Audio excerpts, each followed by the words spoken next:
주말 잘 보내셨습니까? 투자 손자병법 일부 최은정입니다.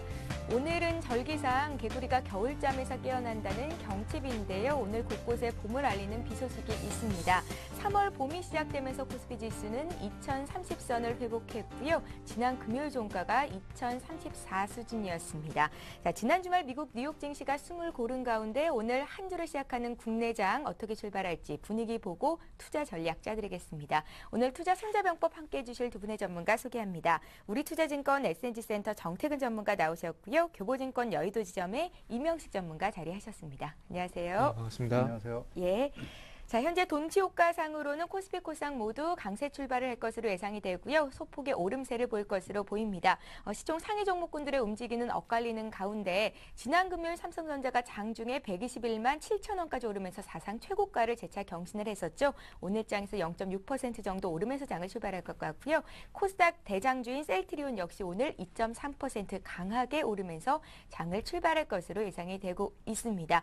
현대차, 기아차, 현대모비스 오늘 엇갈리는 흐름을 볼 것으로 예상이 되는데요. 지난 2월 미국 시장에서 판매 대수가 사상 최고를 기록했다는 소식이 전해졌었고 지난 금요일장에서도 분위기가 좋았습니다. 잠시 후에 장 출발 상황 보도록 하겠습니다. 자, 코스닥 쪽도 오늘은 좀 강보합 쪽으로 많은 종목들이 방향을 틀면서 장을 출발할 것으로 보이는데요. 자, 오늘 3월 5일 월요일장 개장이 됐습니다. 장 분위기 살펴드리겠습니다. 먼저 시가총액 상위 종목군 움직임 살펴드립니다. 네, 오늘 코스피 지수는 지난 금요일 대비해서 한 1포인트 정도 상승한 2035선에서 시초가를 형성한 것으로 보입니다. 시총 상위 종목군 움직임 살펴드립니다. 삼성전자가 강보합 출발을 했습니다. 0.3% 오른 118만 6천 원 선에서 시초가를 형성하는 모습이고요. 그 밖의 종목들의 등락은 다소 엇갈리는 가운데 현대모비스가 강보합권 출발을 한 반면에 현대차, 기아차는 오늘 소폭 눌립니다. 현대차가 0.23%, 기아차가 0.7% 정도 하락세를 보이고 있습니다. 현재 삼성전자와 현대모비스를 제외한 대부분의 종목들은 파란불을 켠 상태인데요. LG화학이 1.7% 장 초반부터 좀 강하게 밀리는 모습이고요. 현대중공업 역시 1% 하락한 34만 원 선에서 거래가 시작되는 모습입니다. 그 밖에 SK이노베이션도 1%대 낙폭을 키우면서 18만 4천 원 선에서 장을 시작하고 있는 모습이고요. 그 밖에 KB금융이라든지 신한지주, 금융주들도 오늘은 약세 출발을 했습니다. 롯데쇼핑이 0.5% 오르면서 37만 3천 원 선에서 거래가 되고 있고요. 그 밖에 LG, SK텔레콤, 후남석유, NHN까지 모두 1%대 낙폭을 보이고 있습니다. 코스피는 5포인트 하락한 2029선을 가리키고 있습니다. 코스닥 상황 보겠습니다. 오늘 코스닥 지수는 나흘째 상승을 이어갑니다. 546선에서 거래가 되고요. 시총 상위 종목 움직임 보겠습니다. 셀트리온이 지난 금요일까지 1% 빠지면서 나흘째 약세였는데 닷새 만에 강세로 돌아섰습니다. 1.7% 상승한 35,200원 선에서 거래가 되고요. 오늘 분위기가 코스피 쪽보다는 코스닥이 좀 더 나은 상황인데요. 서울반도체, 다음 포스코, ICT 모두 강보합권에서 강세 출발을 했습니다. 젠백스가 오늘 0.4% 정도 소폭 눌리는 가운데 안철수 연구소는 3.6% 급등세를 보입니다. 9만 6천 원 선에서 거래가 되고요. 그 밖에 SM, 네오이즈 게임즈, OCI 머티리얼즈까지 강보합권 출발을 했습니다. 메디포스도 1% 남짓 오르는 모습이고요. 그 밖에 성우하이텍이 1% 이상 강세 움직임을 보여주고 있습니다. 자, 이렇게 해서 시장 상황, 출발 상황을 좀 자세히 봐드렸고요. 전문가는 어떻게 분석하시는지 유가증권 시장부터 보겠습니다. 정태근 전문가. 네. 오늘 출발은 조금 좋지가 않습니다. 좀 약박권 출발을 하고 있고요. 예. 자, 지난주 금요일 날 조금 상승폭이 꺾였던 부분들이 좀 연속적으로 나오는 것이 아닌가 생각을 하고 있습니다. 자, 그렇다면 이번 주 초반에 좀 조정이 어쨌든 좀 예상이 되고 있고 주 전체적으로 봤을 때 지난주 금요일 날 고점이죠. 2040포인트를 돌파를 할지 여부를 좀 계속해서 체크를 해봐야 될 것 같습니다. 지난주 금요일 같은 경우도 외국인들이 3,700억이나 매수를 했지만은 시장이 전강 회약으로 끝났습니다. 그만큼 현물 시장 쪽보다는 선물 그리고 옵션을 관련되는 파생 시장이 그만큼 현재 방해를 하고 있다. 좀 이렇게 생각을 하고 있습니다. 그래서 오늘도 마찬가지로 조금 외국인들의 파생 포지션, 특히나 선물 동향을 지속적으로 관찰해 봐야 될 것 같고요. 그 부분에 대해서도 전략 부분에서 자세하게 좀 말씀 좀 드려보도록 하겠습니다. 자, 자, 업종들도 한번 살펴보도록 하겠습니다. 업종들도 한번 살펴본다면, 지금 현재 시가총액 상위 종목들은 전체적으로 이제 약세가 지금 현재 연출이 되고 있습니다. 뭐 삼성전자, 현대차, 포스코, 그리고 현대중공, 현대모비스를 제외하고는 시가총액 상위 종목들이 대부분 이제 약세를 보여주고 있고요. 어쨌든 뭐 삼성전자, 현대차, 포스코, 삼성전자, 하이닉스 이번 주에도 LP다 어떤 파산의 효과가 계속해서 지속이 될지 여부를 한번 보셔야 될 것 같고요. 그리고 7일로 예정이 돼 있는 그 애플의 신제품 출시가 예정이 돼 있는데 애플이 그 신제품 출시하게 된다면 아무래도 거기 부품을 공급하고 있는 삼성전자인지 그리고 거기에 관련된 부품주들이 강세를 보일 가능성이 있기 때문에 IT, 삼성전자, 하이닉스 쪽을 좀 보시는 게 좀 맞지 않겠나 생각을 하고 있고요. 아무래도 고용지표가 이번 주 좀 예정이 돼 있는데 그 부분도 좀 체크해 봐야 될 것 같습니다. 고용지표가 개선이 된다는 부분들은 어떻게 본다면 소비가 개선이 될 수 있다는 그런 신호로 해석이 될 수 있기 때문에 IT 자동차의 모멘텀이 되지 않겠나 이렇게 좀 생각을 하고 있고요. 아울러 뭐 그리스 국채에 관한 부분들을 뭐 연결시켜 본다면은 금융주들에 대한 어떤 다양성도 좀 예상을 할 수 있는 부분일 것 같습니다. 그래서 어쨌든 뭐 지금 현재 시가총액 상위 종목들이 약세로 출발했는데 현대중공업 1.3%, LG화학이 1.49%, 신한지수가 1.15%, 그리고 LG가 좀 하락폭이 큽니다. 1.74% 정도 약세를 보이고 있고요.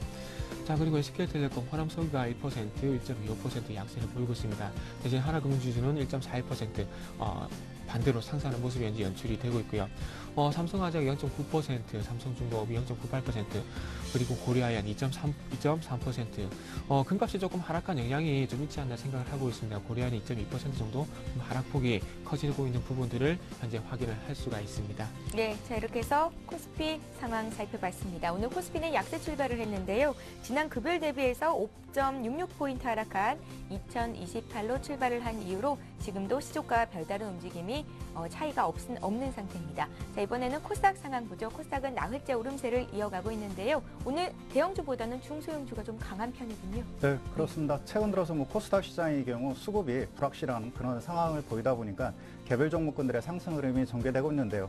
최근 들어서 그 시가총액 상위 종목군 중에서 셀트리온에 대한 수급이 다소 호전되는 그런 모습을 보여주고 있습니다.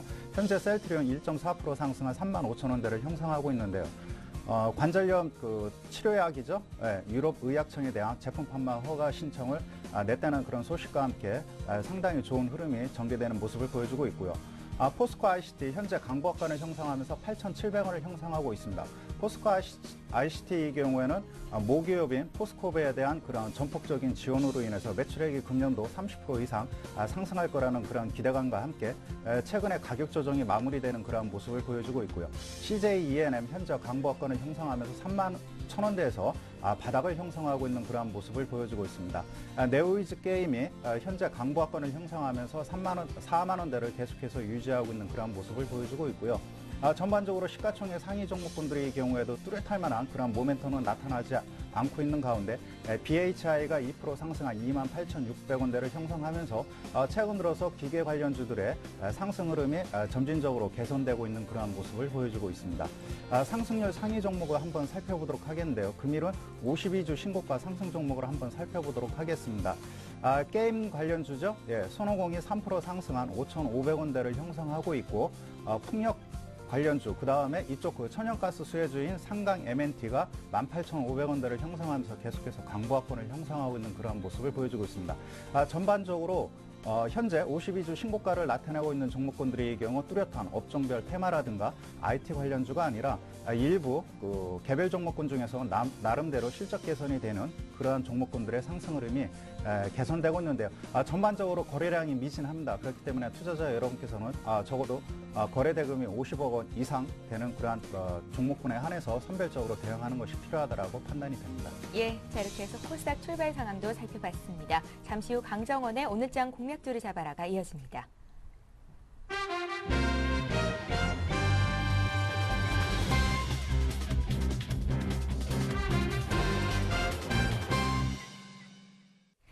예, 강정원의 오늘장 공략주를 잡아라 시간입니다. 오늘도 강정원 전문가 화상 통해서 연결해 보겠습니다. 안녕하세요, 전문가님. 네, 안녕하세요. 예, 오늘 시가 공략주 듣기에 앞서서 지난 금요일에 태용을 주셨었는데요. 그때 주셨던 매수가 부근에서 오늘장도 이어지는 것 같습니다. 여전히 매수 관점 유지를 하시는 건지 AS 해주십시오. 네, 태웅은 제가 지난번 투자 포인트 말씀했던 것처럼 유가 상승 관련 수혜주기도 하지만 지금 풍력 관련 그 수주가 좀 늘어나고 있는 상황이고요. 그리고 태웅은 지금 현 주가 수준, 순차 상가 시대에서 3년 평균 PBR이 한 2.5배 수준이었는데 지금 1.3배 수준이기 때문에 그런 저평가 메리트가 더불어서 또 늘어나고 있는 그런 상황이기 때문에 결국적으로 보유 전략으로 제시해드리겠고요. 추가 매수 충분히 가능한 그런 패턴이다. 이런 말씀을 드리겠습니다. 예, 자 오늘 시가 공략주 듣죠? 오늘은 어떤 기업 보십니까? 네, 오늘 시가 공략주는 STX 엔진을 제시해드리겠습니다. STX 그룹 계열의 선박 엔진 제조업체고요. 조선부분과 방위사업 부분, 전자통신 부분 이런 세 가지 사업을 영위하고 있고요. 주전소와 발전소의 디젤 엔진, 육군과 해군 이런 해상용 방해산업 엔진과 더불어서 여러 엔진 부분에 공급을 하고 있는 상황이고요. 이 선박용 엔진 시장은 현대중공업과 두산 엔진 이런 3사가 경쟁 체제에 있다 이렇게 참고로 아시면 되겠습니다. 투자 포인트는 세 가지를 두시는데요. 첫 번째는 이 발전 엔진 부분의 수익성 증가를 기대할 수 있습니다. 올해 엔진 부분은 역시 경쟁이 좀 치열할 것으로 전망을 하고 있는 부분이고요. 이제 STX 엔진은 과거 삼성중공업과 대우조선해양의 이 중속 엔진 수주율이 거의 약 80% 수준이었습니다만 올해는 현대중공업과 이런 두산 엔진 이런 부분들의 공격적인 수주 전략으로 인해서 좀 감소될 것으로 전망치를 하고 있는 상황입니다. 하지만 STX 엔진은 이런 점유율을 좀 낮은 부분도 가정하더라도 지난해 국내 조선사들의 중속 엔진 점유율은 40% 인정을 감안했을 때 이런 부분들까지 감안해서 충분히 그만큼 메리트가 있다라고 보시면 되겠고요. 지난해 5월에 이라크 전략청으로부터 3조 원 규모의 기술 발전 플랜트를 수주하면서 일반적으로 발전 플랜트에서 엔진이 차지하는 비중이 30% 내외인데 STX 중공업은 지난해 1조 가량 수주를 하면서 올해 또 추가 수주도 이어지고 있는 상황이고 그래서 STX 엔진에 대한 엔진 수요는 좀 늘어날 것이다 이렇게 보시면 되겠고요. 두 번째가 좀 중요한 상황인데 STX OSY가 있습니다. 이 STX 그룹 내에 해양 플랜트 전문 자회사인데 지난해 사상 최대 수적을 기록을 하면서 굉장히 높은 상황인데 그건 STX 그룹이 이 유동성 확보하기 위해서 STX OSY의 상반기 매각을 지금 계획하고 있는데요. 이 부분 때문에 지금 당초에 경영권 프리미엄과 더불어서 이 실적까지 감안해서 한 7천억대의 매각을 예상했는데 1조 원 이상으로 지금 올라간 상황입니다. 그래서 이 OSY 지분 매각이 실현될 경우에 이 STX 그룹의 유동성이 크게 좋아진다는 측면에서 역시 이제 STX 엔진 주가도 상승폭이 높아질 것으로 기대를 하고 있는 그런 상황이다라고 보시면 되겠습니다. 세 번째는 저평가 매수와 외국인 매수를 들 수 있는데요. 올해 실질 마켓에서 현 주가 PR 5배 정도 수준이고요. 기계업종 평균 PBR 대비해서도 저평가 매수가 있는 상황이고 역시 두산 엔진과 더불어서 이런 같은 동종 업종도 최근에 바닥권에서 올라오고 있는 모습 이런 부분들 감안했을 때 충분히 상승력이 있다 이렇게 보시면 되겠고요. 기관도 올해만 누적 순매수가 98만 주, 외국인 20만 주 이상의 순매수를 기록하는 부분 이런 부분들을 투자 포인트로 제시해드리겠습니다. 예, 오늘 시가 공략주는 STX 엔진이었고요. 장 초반부터 강합니다. 2.5% 급등이 나오고 있는데요. 이 가격대 매수 가능한지요? 매매 전략 짜주십시오.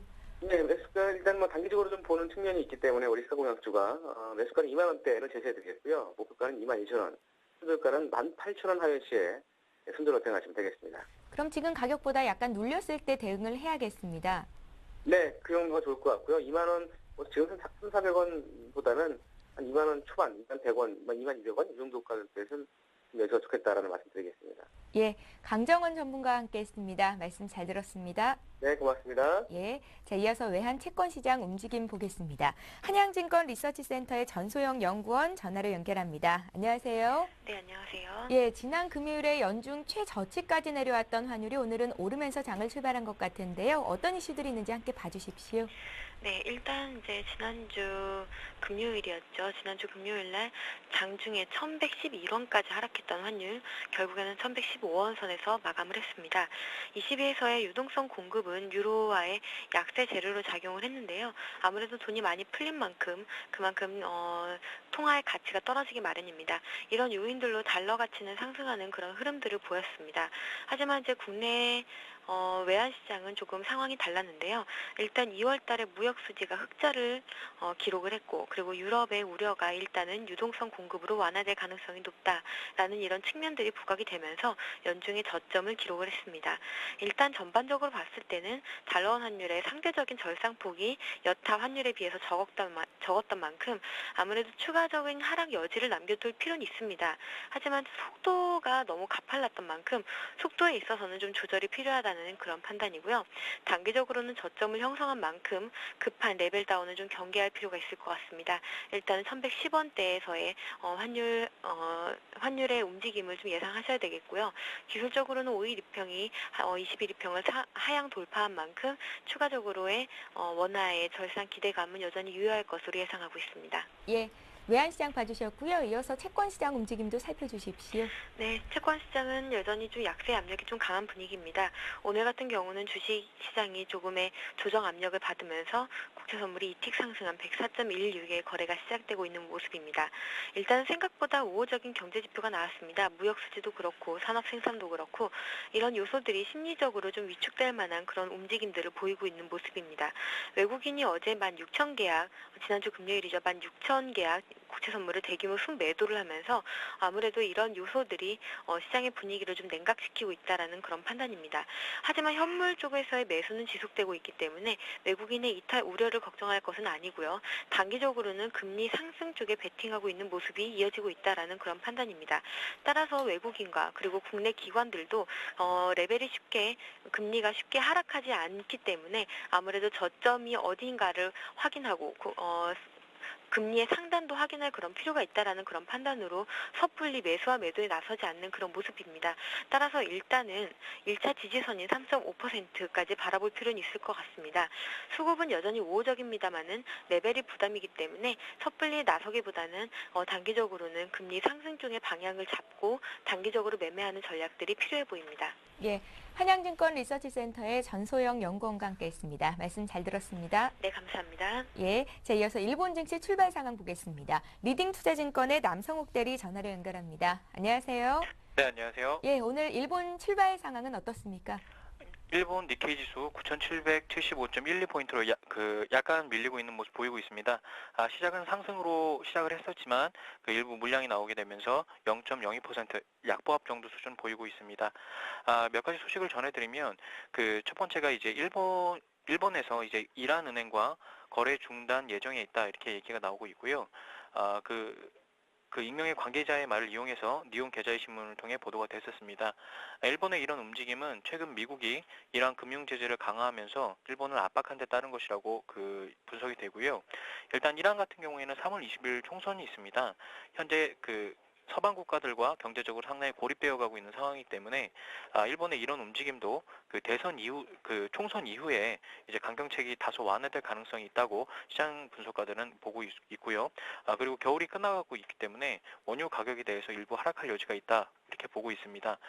그리고 원유 외에 다른 자산들 같은 경우에는 지금 현재 오르고는 있어도 원유 가격 오르는 것만큼은 오르지 않고 있기 때문에 가계에서 소화할 수 있는 부분이 상당히 있다. 그렇기 때문에 작년 고점을 이미 갱신했고 조금 밀리고 있지만 이 부분에 대해서 이제 가계가 받는 충격은 작년과 같지는 않을 것이다. 그렇기 때문에 작년만큼 걱정할 필요는 없다라는 분석이 상당히 많았었습니다. 그리고 금요일 날 이제 지수 발표가 있었는데 이 부분 관련해서 지금 얘기가 많이 나오고 있습니다. 소비자 물가 관련된 건데요. 이제 4달 연속으로 떨어지고 있습니다. 지난달에 비해서 0.1% 떨어졌다고 이제 발표가 됐었고요. 전망치는 이제 마이너스 0.2% 정도였었습니다. 일본은행은 지난달 이제 물가 목표치로 1%를 제시했었고요.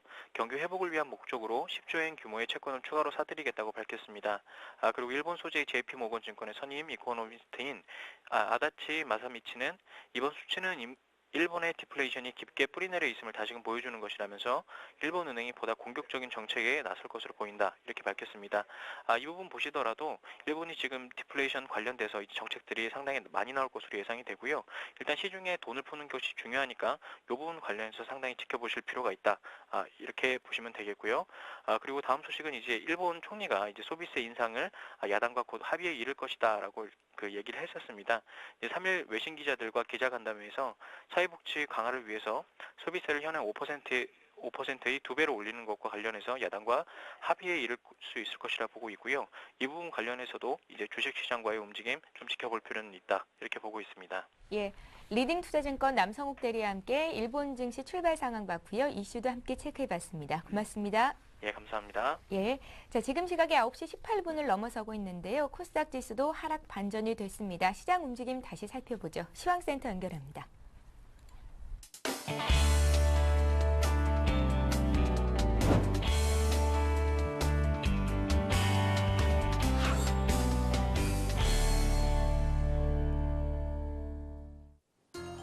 네, 시황센터의 강동석입니다.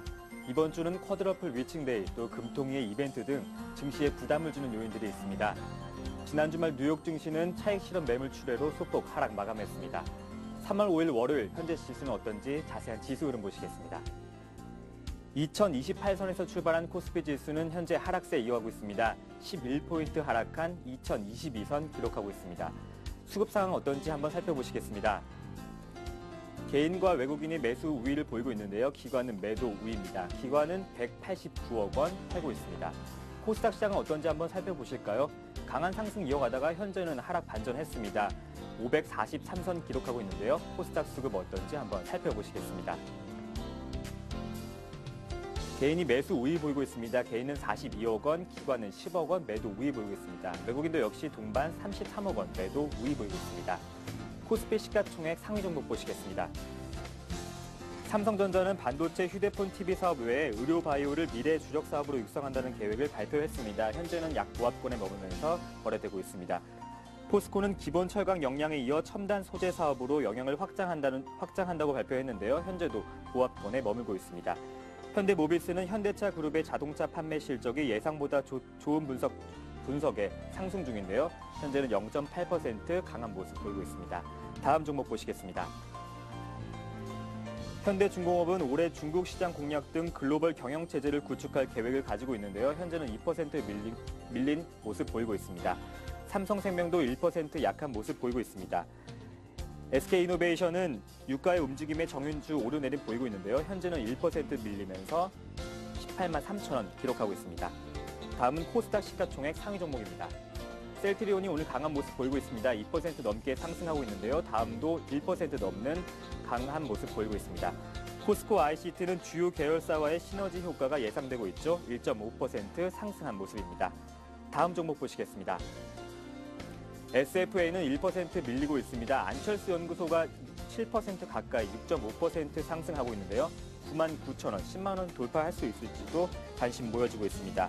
외국인들의 순매수 움직임이 두드러졌었죠. 안철수 연구소 오늘 지켜봐야겠습니다. 젠백스는 1.1% 밀린 41,500원 기록하고 있습니다. 지금까지 시황센터에서 강동석이었습니다.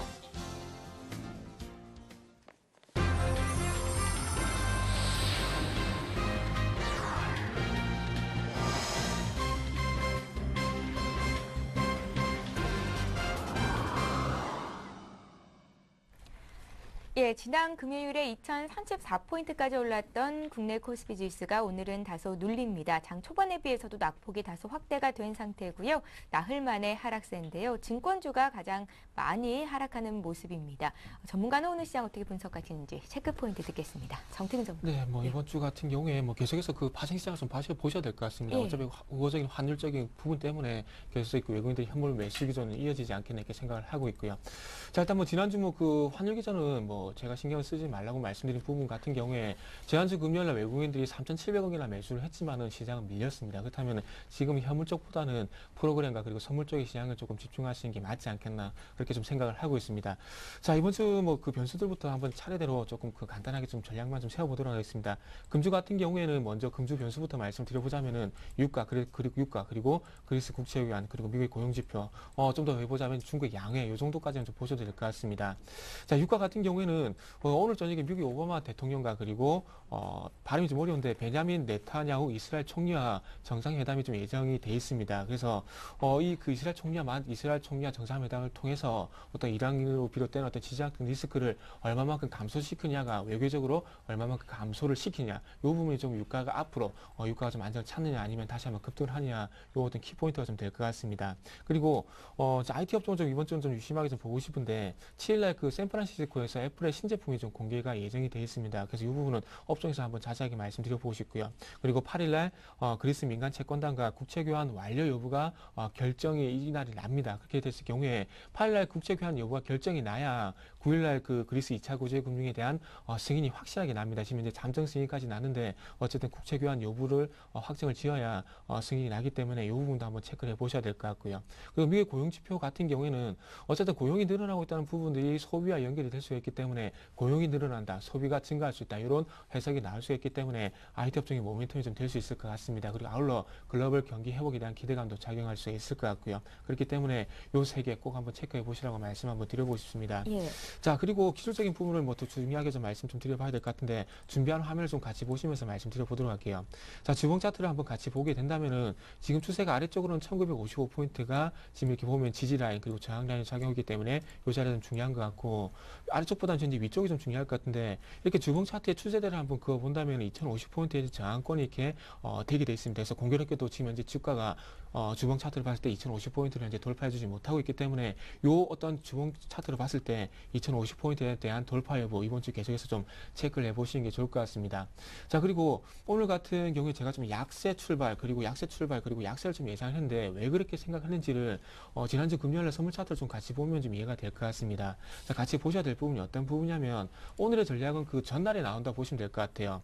자, 지난주 금요일날 정강후약의 모습을 보였죠. 그리고 미결제가 청산이 나왔습니다. 그리고 마찬가지로 미결제 약정이 동반적으로 감소를 했고요. 그래서 제가 이 얘기를 왜 말씀을 드리냐면 자, 미결제 약정 결제되지 않고 계속해서 보유되고 있는 포지션이라고 보시면 될 것 같아요. 근데 그 결제되지 않고 보유되고 있던 그런 포지션이 지난주 금요일 이렇게 청산이 나오면서 미결제 약정이 동반적으로 감소를 했다는 겁니다. 근데 이 부분을 어떻게 해석을 할 수 있냐면 미결제 약정이 동반적으로 감소했다는 부분은 그동안 가지고 있던 매수 포지션이 정리가 이루어지게 되면서 시장이 이렇게 충격을 받았다는 겁니다. 그리고 추가적으로 좀 염려가 되는 부분은 지금 현재 그 위쪽에 보시면 맨 위쪽에 보시면 이게 베이시스인데 베이시스 같은 경우에 지금 현재 콘테고 상태가 계속해서 현재 약해지고 있다는 겁니다.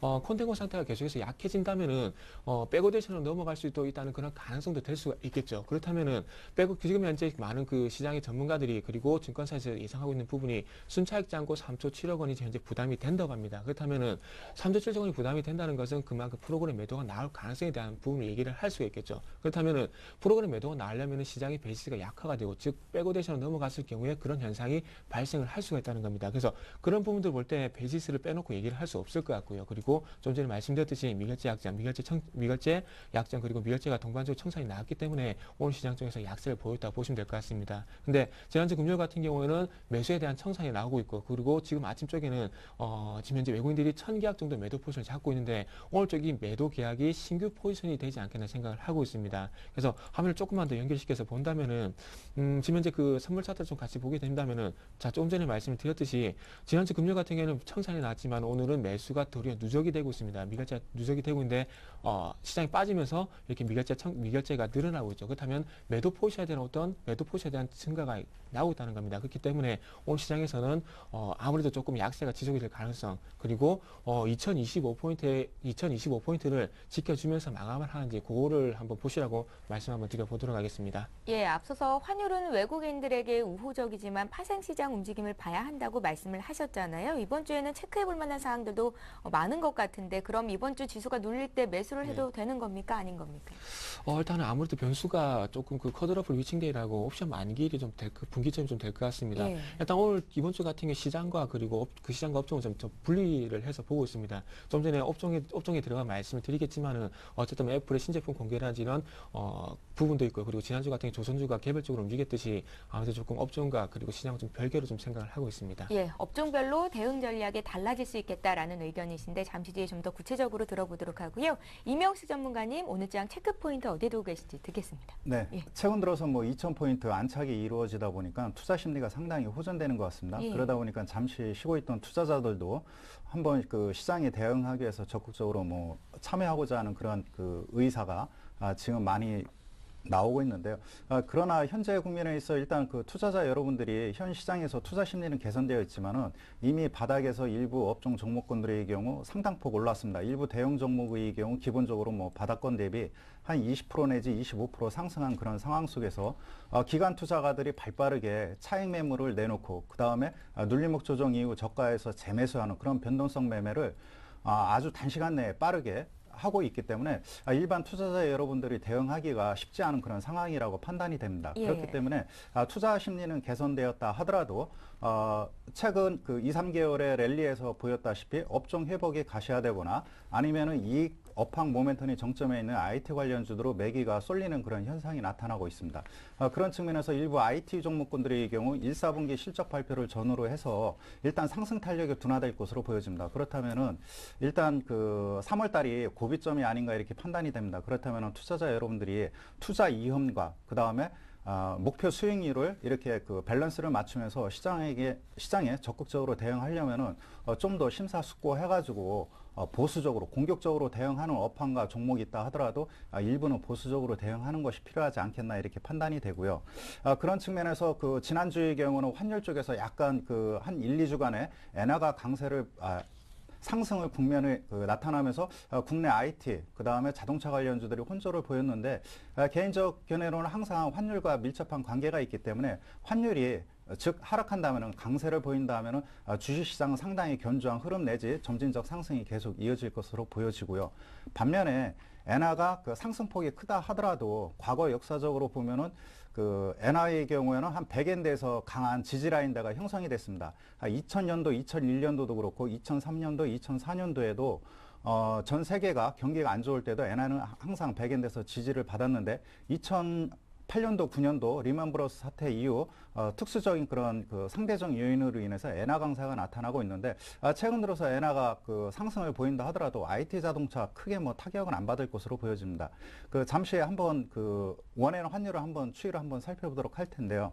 이 차트를 보시면은 국내 경기가 그 호황을 누렸던 2006년도, 7년도 10엔대까지 국내 그 환율이 원화가 형성되는 그런 강한 상승 요인을 보였습니다. 반면에 그 엔화에 대해서 약세를 보이면서 무려 뭐 16엔대, 그러니까 1,600원, 100엔에 대한 1,600원까지 상승했다가 최근 들어서 뭐 1,400원을 형성하고 있는데 1,100원대, 1,000원까지 내려온다 하더라도 큰 영향은 없다라고 판단이 됩니다. 그런 측면에서 오히려 최근 1, 2년간의 국내 그 IT라든가 자동차 기업들의 펀더멘탈 경쟁력을 다시 한번 재점검할 수 있는 좋은 기회 요인이라고 판단이 됩니다. 그렇기 때문에 여러 가지 뭐 불안 요인, 변수 요인도 있겠지만 일단 환율을 제일 먼저 주목하시고 그 다음에 엔화 상승에 대해서 너무 우려할 필요는 없다라고 판단이 되고 다만 투자 심리는 개선됐지만 투자 위험과 목표 수익률 이거를 그 균형을 맞추면서 시장에 대응하는 그러한 그 투자 그 관리가 필요한 상황이라고 판단이 됩니다. 예.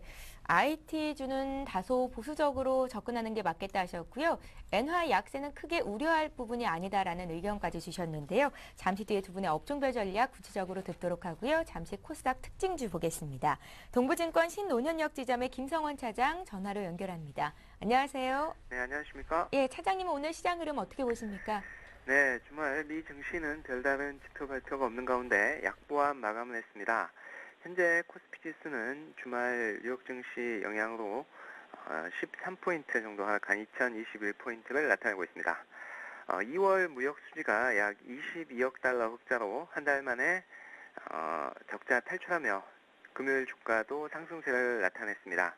하지만 내수 부진과 고유가라는 불확실성은 상존하는 만큼 수익이 난 종목은 지속적으로 보유를 하되 신규 매수에는 좀 신중한 매매 전략이 필요하겠습니다. 네. 자, 이제 오늘 소개해 주실 회사 듣죠. 어떤 기업입니까? 네, 지난 1998년 설립된 LED 응용 제품 및 광선로 부품 전문업체 빗셈전자입니다. LED 모듈과 스크린, 경관 조명, 미디어 아트, 광 분배반, 차량 컴퓨터 제어 장치 등이 주요 제품입니다. 백화점 등 건물주와 SKT, KT, LG U+ 등을 주요 매출처로 두고 있습니다. 비샘전자는 높은 기술력과 확실한 고객층을 기반으로 매년 성장하는 추세입니다. 실제로 2007년 173억 원이었던 매출액은 지난해 322억 원까지 늘어났습니다. 영업이익과 당기순이익도 지난해 각각 45억 원, 39억 원을 기록해 2007년과 비교해 3배나 늘어났습니다. 최근에는 해외 시장 진출을 통해서 또 한 번의 도약에 도전하고 있습니다. LED 스크린 분야에서 현지 에이전트를 통해 공략 중인 일본 시장을 중심으로 중동 등 새로운 시장으로 영역 확장에 나설 계획입니다. 기술력과 가격 경쟁력 측면에서 강점을 보유한 광선로 자재의 경우 동남아시아 등 등지로 시장을 넓혀갈 방침입니다. 예. 해외 시장 공략에 보다 강한 드라이브를 걸기 위해 앞으로 10여 명의 어학 관련 전공 인력도 확충한다고 합니다. 예, 비샘전자는 아직 상장이 된 회사는 아니고요. 코스닥 시장 상장을 위해서 이달 12일과 13일에 공모주 청약에 나선다고요? 네, 맞습니다. 12일, 13일 청약 예정이고 상장 예정일은 21일입니다. 희망 공모 가격은 4,000원에서 4,400원 밴드고요. 예정대로 청약이 진행될 경우에 최대 34억 3천만 원가량의 자금이 유입될 예정입니다. 비샘전자는 LED 수요를 미리 예측해 시설 자동화와 장비 구입에도 적극 나설 계획인데 이를 위해 상장으로 유입될 30억 원 중 일부를 용인 공장 내 시설 자동화에 투자합니다. 또 지난해 새롭게 시작한 적외선 센서 부문의 검사 및 양산 장비를 구입하거나 LED 소자나 모듈을 개발하는 연구개발 분야에도 자금을 쏟아부을 예정입니다. 기업 공개는 회사 브랜드 이미지 개선을 위한 주춧돌로 작용할 수 있다고 합니다. 강만준 대표는 틈새 시장 공략 전략과 앞선 기술력을 기반으로 설립 이후 단 한 번도 적자를 기록하지 않았다며 지난 5년간 지속해온 배당을 앞으로도 이어가는 한편 꾸준히 성장해서 투자자에게 기쁨을 주는 회사로 키워나갈 것이라고 말했습니다. 예, 오늘 관심 종목은 비샘전자였습니다. 말씀 잘 들었습니다. 네, 감사합니다. 예, 자 이어서 오늘 장 출발 전략 함께 하겠습니다. 정태근 전문가님, 예. 7일에 애플이 신제품 공개가 있다고요? 예. 아이패드 3가 나올 것으로 예상이 되고 있는데 예. 또 깜짝 선물을 할 수도 있는 거 아닙니까? 업종별 일단- 전략 짜주십시오. 예. 일단 저 같은 경우 IT 업종 같은 경우 이번 주 좀 긍정적으로 보고 있는데 아무래도 그 애플의 신제품 공개 그리고 미국의 고용 지표 때문에 조금 그렇게 보고 있습니다. 예. 실내 샌프란시스코에서 그 애플이 그 아이패드 3라는 신제품을 공개한다고 말씀을 드렸는데 그렇다면 어쨌든 애플 같은 경우에 지금 현재 계속해서 애플이 그 주가 강세를 보이면서 나스닥 종합지수 계속해서 이끌고 있습니다. 뭐 최근에 SNS 뭐 소셜 네트워크 업체들이 상장하게 되면서 그런 효과도 있긴 하지만 어쨌든 뭐 애플의 효과는 무시할 수 없을 것 같습니다. 그래서 거기에 대한 기대감이 상당히 크고 지금 이제 그 기자들한테 상당히 좀 기대를 하라는 그런 그 초청 이메일을 계속해서 보내고 있답니다. 그래서 그만큼 기대감을 계속해서 증폭을 시키고 있는데 자, 어쨌든 뭐 전체적으로 봐서 애플이란 제품이 나오기 위해서는 거기에 들어간 부품들 뭐 시스템 반도체라든지 그리고 FPC 연성회로 기판이라든지 이런 부분들이 어쨌든 우리나라 기업들이 상당히 그 점유율을 확대해 나오고 있다는 겁니다. 그렇다면 아이패드 3가 나왔을 경우에 거기에 대한 판매량 증가했을 경우에 마찬가지로 거기 부품을 공급하게 된 삼성전자, 하이닉스의 우선적인 수혜가 좀 예상이 되지 않겠나 이렇게 생각을 하고 있고요. 그리고 주 후반적으로 정부에서 발표하는 비농업 부문 고용 같은 경우 지난 그 1월달 같은 경우 24만 3천 건을 기록했지만 이번에는 21만 건 정도 될 거라고 예상을 하고 있습니다. 어쨌든 파트타임이 그 정부에서 어떤 그 뭐라 해야 될까요? 정부에서 고용을 했던 그 파트타임 근로자들이 대신 그 고용기간이 종료가 되면서 그렇게 예상이 된다고 합니다. 그래서 어쨌든 시장 예상치인 21만 건만 부합하게 된다면은 고용지표에 대한 어떤 기대감이 계속해서 유지가 될 수 있을 것 같고요. 그렇기 때문에 고용지표, 뭐 애플의 효과를 본다면은 1차적으로는 뭐 삼성전자 하이닉스와 관련된 어떤 부품업체 그리고 소비와 연결시켜 본다면 IT 업종 전체적으로 조금 호재가 되지 않겠나 생각을 하고 있습니다. 그래서 조금 시장과 업종을 좀 별개로 보고 있는데 IT 업종은 요 두 가지 관점에서 조금 기대를 하고 있습니다. 완성차 같은 경우는 좀 그와 반대로 좀 안 좋게 보고 있는데 2월달 판매는 상당히 좀 증가를 했습니다. 하지만 점유율적인 측면에서는 조금 하락을 했다는 부분이 저 같은 경우 좀 걸린다고 좀 말씀드려보고 싶습니다. 자, 기아차 같은 경우 2월달 미국 시장에서 4만 4천 대를 판매를 하면서 전년 동월 대비 작년 2월이죠. 작년 2월 대비해서 37%나 증가를 했고요. 그리고 현대차도 마찬가지로 17%나 증가를 했습니다. 근데 실질적으로 점유율을 한번 뜯어본다면은 점유율은 그렇게 그 증가를 하지 않았다는 겁니다. 그게 조금 일본차 영향인지 아니면은 뭐 어떻게 해석이 될지는 모르겠지만 어쨌든 뭐 엔화 영향인지 모르겠지만 어쨌든 점유율이 증가 동반적으로 같이 증가를 안 해주고 있다는 겁니다. 그렇다면 판매량을 증가를 하더라도 점유율이 동반적으로 증가하지 않는다면은 많은 전문가들이 지금 이제 그 증권사도 그렇고요. 지금 1분기 때 현대차, 기아차가 지금 완성차 업체들이 실적이 턴어라운드가 되지 않겠나 예상을 하고 있지만 거기에 좀 발목을 잡는 요인으로 작용을 할 수 있기 때문에 실적이 턴어라운드가 될 것이라는 그런 확인이 되지 않는다면 기간 조정은 조금 더 이어지지 않겠나 좀 이렇게 생각을 하고 있습니다. 그래서 저 같은 경우 IT 그리고 완성차는 조금 반대로 보고 있는 이유가 좀 거기서 나올 수 있나 보시면 될 것 같습니다. 예. 자, 그리고 이번 주 전국의 양회 그리고 그리스 민간 채권 교환 완료가 조금 된다면은 좀 추가적으로 관심을 가져볼 만한 업종이 저 같은 화학, 철강, 금융주도 조금은 코스피 쪽에서는 관심을 가져볼 만하지 않겠나 이렇게 생각을 하고 있습니다. 그래서 어쨌든 이런 부분은 조금 완료가 됐을 부분이기 때문에 오늘 쪽보다는 조금 주 중반 화요일 좀 넘어가는 그 수요일 좀 분기 좀 잡겠습니다. 수요일 좀 쪽에서 조금은 한번 매수 타이밍 한번 잡아보시는 것도 한번 괜찮지 않겠나 이렇게 좀 정리를 좀 해보도록 하겠습니다. 예. 자, 이번에 임혁수 전문가께도 업종별 투자 전략 들어야겠죠. 정태근 전문가와는 IT를 보는 시각 자체가 좀 다른 것 같습니다. 아니, 좋게 봅니다. 왜냐하면은 예. 그 어차피 그 국내 그 삼성전자라든가 대부분 뭐 조선 철강, 경기 화학들의 경우 대부분 이익 모멘텀이 3, 4월 달입니다. 3, 4월 달인데 현재 지금 상승하는 논리가 그 유동성 논리거든요. 예. 업황이 경쟁력이 그 확인된 거는 뭐 IT 업종 외에는 기대감이기 때문에 그런 측면에서 IT 업종의 경우 일단은 뭐 1, 4분기 그 실적 발표하면서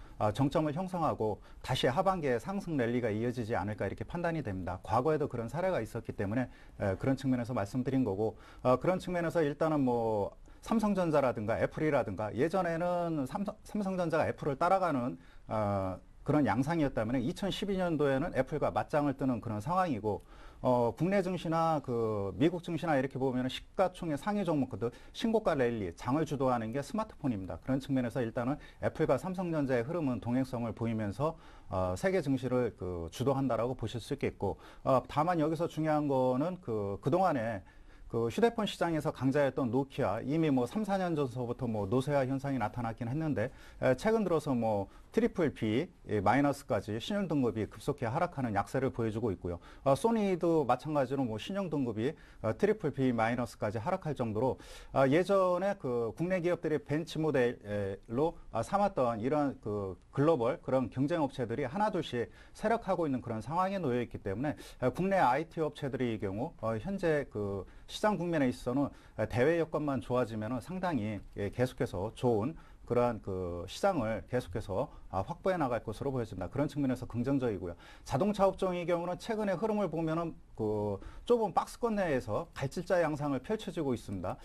상당히 뭐 변동성도 수급도 외국인과 기관들의 수급도 변동성을 보이는 그러한 모습을 보여주고 있기 때문에 자동차 업종에 관심 가지신 분들 상당히 어려울 텐데 특이한 점은 지난번에 그 유럽 시장 그 점유율을 발표할 때 유럽 자동차들의 경우에도 시장 점유율이라든가 판매 대수는 뭐 일부 하락을 했는데 기아차의 경우는 상대적으로 호전되는 시장 점유율이 다소 개선되는 그런 모습을 보여줬습니다.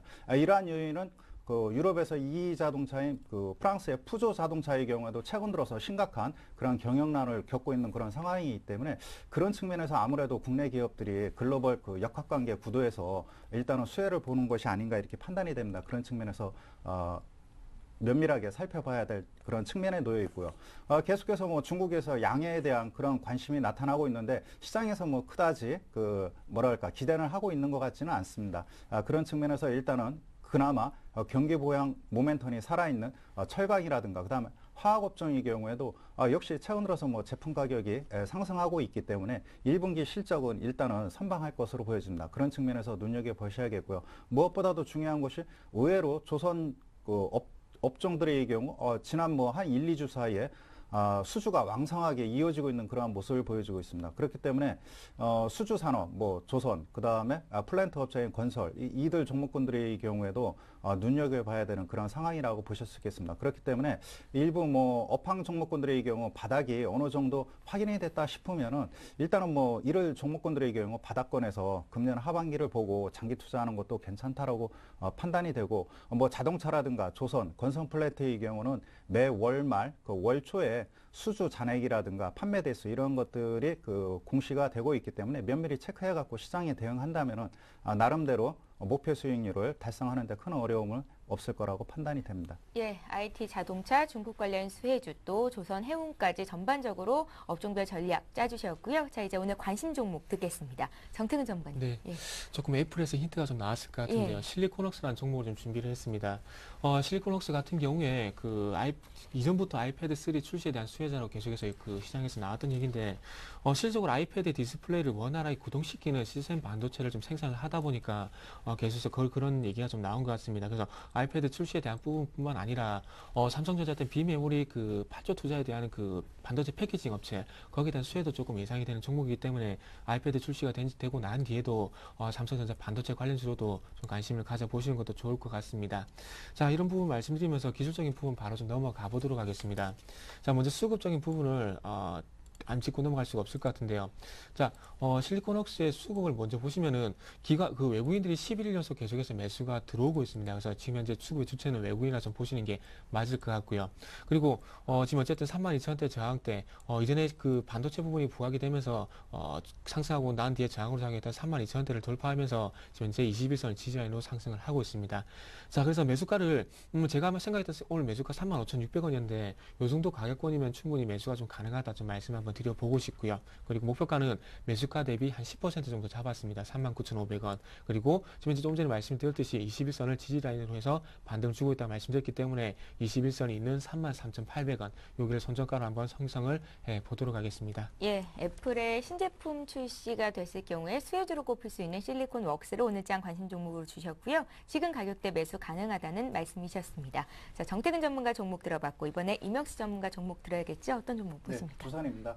그 최근 들어서 자회사인 두산인프라코어의 그 주가 반등이 강하게 이루어지고 있는데요. 이러한 배경에는 미국 시장에서 신규 주택 판매 대수가 어느 정도 호조를 보임에 따라 자회사인 박캡시죠. 예, 자회사인 박캡에 대한 그러한 실적이 어느 정도 개선되고 있는 그러한 모습을 보여주고 있고, 이로 인해서 자회사인 두산인프라코어 유동성 문제 이러한 것들이 작년대로 그 마무리됐기 때문에 금년도에는 본격적인 수주라든가 업황 이러한 것들이 주가에 고스란히 반영될 가능성이 크다라고 판단이 됩니다. 특히 두산의 경우 지주회사로서는 특이하게 자체 사업을 구사하고 있는데요. 금년도를 분기점으로 해서 중국 법인 쪽에서 그 유압 부분, 그 다음에 모트롤 부분이죠. 그 다음에 전자 부분, 특히 PCB 이쪽에 대한 그 매출이 삼성 쪽으로 대폭 증가할 것으로 보여집니다. 그렇기 때문에 2012년도 금년도를 분기점으로 해서 2013년도, 15년도까지 비약적인 그러한 그 매출 성장이 이루어질 것으로 보여지고 있고, 최근 들어서 두산중공업의 경우에도 계속해서 원전 쪽이라든가 발전 이쪽 그 플랜트 부분에서 수주 소식이 간간히 들려오고 있습니다. 그런 측면에서 지주회사인 그 두산의 경우 다시 한번 신고가 경신이 나타날 것으로 보여집니다. 차트를 한번 살펴보도록 하겠습니다. 현재 17만 원대 전후에서 일부 이제 단기 눌림목 조정을 형성하고 있는데, 지난 2월간의 단기 박스권을 돌파하고 다시 한번 상승 랠리를 펼쳐가는 그러한 그 준비 과정에 놓여 있기 때문에 상한선은 17만 2천 원대, 그 다음에 17만 원대 전후에서 일단은 분할 매수의 관점으로 대응하시면 괜찮다라고 판단이 되고, 손절가는 16만 5천 원대를 설정해 드리도록 하겠습니다. 주봉 차트를 보시면은 현재 17만 원대에서 강한 그러한 물량 소화 과정이 나타나고 있는 그런 과정에 놓여 있기 때문에 급등보다는 완만한 상승이 전개될 것으로 예상이 되기 때문에 길게 보고 대응하시기 바라겠습니다. 예, 자 이렇게 해서 임영수 전문가 오늘 관심 종목은 지주회사죠. 두산이었습니다. 함께 매수하실 분들은 목표가 손절가 잘 메모를 해두시기 바랍니다. 자, 오늘장 출발 전략 우리투자증권 SNG센터 정태근 전문가, 교보증권 여의도 지점의 임영식 전문가와 함께했습니다. 말씀 잘 들었습니다. 감사합니다. 예. 예, 잠시 뒤 11시부터는 시청자 여러분들의 종목을 상담해드리는 베스트 종목 상담 시간이 이어질 예정입니다. 두 가지 참여 방법이 열려 있고요. 013-3366-0110번 무료 문자 보내시거나 3153-2610번으로 전화를 주실 수도 있는데요. 지금 바로 신청하실 수 있으니까요. 여러분들 많이 또 신청해 주시기 바랍니다. 서울경제TV 홈페이지가 새롭게 개편이 됐는데요. 다시 보기도 하실 수 있고요. 또 여러 가지 궁금증들 남기실 수 있으니까요. 많은 참여를 부탁드리겠습니다. 투자 손자병법 1부 여기서 마치고요. 저희는 잠시 뒤 2부 시간에 뵙겠습니다. 고맙습니다.